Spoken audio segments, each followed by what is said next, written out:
WBBM Television, sharing the spirit of Chicago.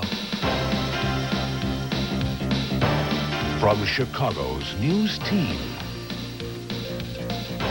this is Channel 2's First Edition. Good afternoon. The race for mayor of the city of Chicago is grabbing center stage again today, and we will have some of the major players live by minicam. Mayor Washington and Jesse Jackson will check in here by satellite from Atlanta, Georgia. The candidate Edward Oliak will fire off some tough new charges here by minicam from downtown. And also in this news hour, we will turn our cameras on the photographer of the famous Annie Leibovitz and some of her friends from Vanity Fair magazine.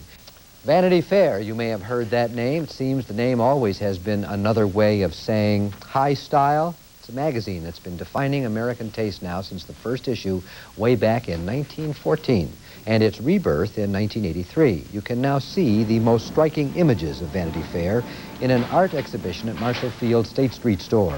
The exhibit is called The Artists of Vanity Fair, a collection of photos, illustrations, and other fine art. Two of the artists are here with us today. One, Annie Leibovitz, has been called the finest portrait photographer of her generation. Her pictures have been staring back at us for years now, from magazine covers of Rolling Stone, Life, Esquire, and Time. Robert Risko consistently turns the exaggerated into sublime works of caricature. He is considered one of the country's best caricaturists. You may not know his name, but you've probably seen his drawings and paintings in magazines again like Time, Fortune, Playboy, and Interview. And rounding off our trio from Vanity Fair is the editor-in-chief, Tina Brown, who was once quoted as saying, "I believe in life imitating a magazine." Nice to meet all you people in person, although I wonder how many people who are watching us even know who you are. The magazine is considered elitist by some, right? You appeal to...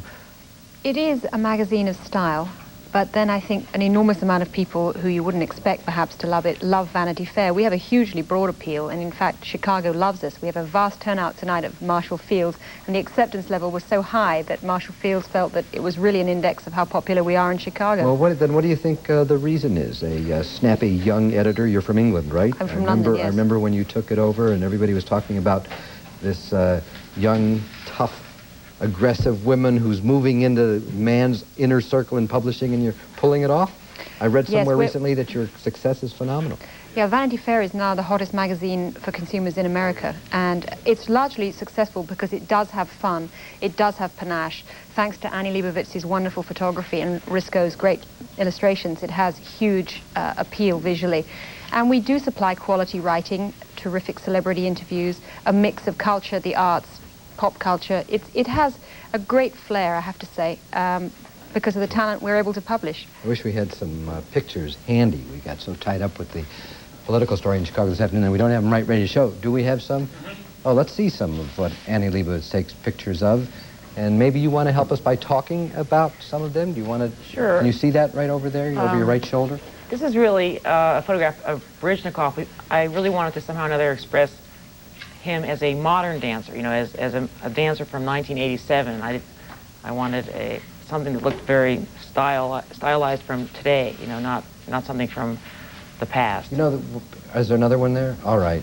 No? Then let me ask the question that always comes to my mind when I see the magazine, and that is, or see your photographs. How do you get the people to do what you've had them do? Didn't I see one not long ago of William Hurt stark naked with a towel in front of him that you took? I think maybe you're thinking about Whoopi Goldberg, which I think is on the screen right now. All right, but I want to talk about... I think that all of this is really inside of the people that I photograph. I mean, I think I'm working with some of the most creative, talented people that exist today, and they want to do something different. They really, you know, are dying to try, you know, something that's, you know, unusual, and a lot of the work is very collaborative.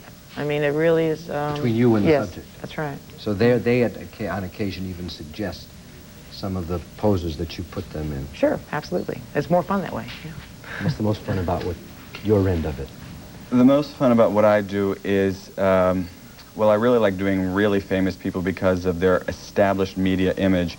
And what I do on paper, flatly in 2-dimension, is try to take everything that I know and what we know about someone and do a kind of impersonation which then abstracted takes a whole different form, which on the screen right now, I see Swifty Lazar carrying the Oscar away. He's, and Brooke Shields for her 21st birthday.